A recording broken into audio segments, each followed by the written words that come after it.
Обман с доставкой на дом. Кризис усиливается, количество мошенников растет. В последнее время саратовцы начали жаловаться на компании, которые предлагают установить пластиковые стеклопакеты. В результате клиенты не получают ни окон, ни денег. В большинстве случаев агенты по продажам ходили по квартирам.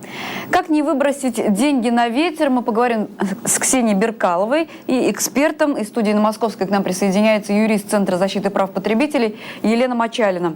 Елена Вячеславовна, здравствуйте. И первый вопрос, наверное, вам. Расскажите, чем закончились эти истории? Там предоплата шла в размере практически 100%.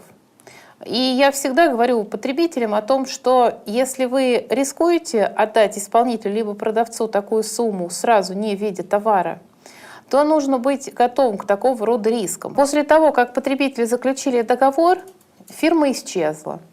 Они пошли по месту нахождения, где раньше был офис, там оказалось все закрыто.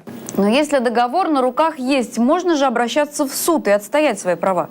Есть один такой подводный камень, что, как правило, вот такими вот, я не знаю, назвать это махинации или каким-то иным словом, занимаются фирмы, которые общество с ограниченной ответственностью. Уставный капитал у таких фирм, как правило, не превышает 10 тысяч рублей.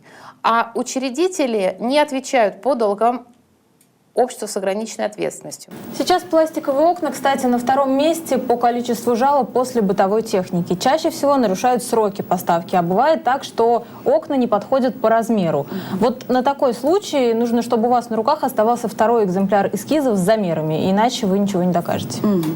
Елена Вячеславовна, я так понимаю, правильно составить договор уже недостаточно? К сожалению, в сложившейся экономической ситуации это просто лотерея. Повезло, не повезло. Порядочно, непорядочно оказался продавец либо изготовитель. А здесь еще можно перед заключением договора, конечно, обязательно нужно посмотреть отзывы о данной компании в сети интернет. 7 раз отмерь, 1 раз отрежь. Так и тут. 7 раз проверь, 1 раз купи.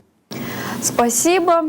В студии у нас были юрист Центра защиты прав потребителей Елена Мочалина и корреспондент Ксения Беркалова. Мы говорили о том, как не попасть в руки мошенников при покупке окон.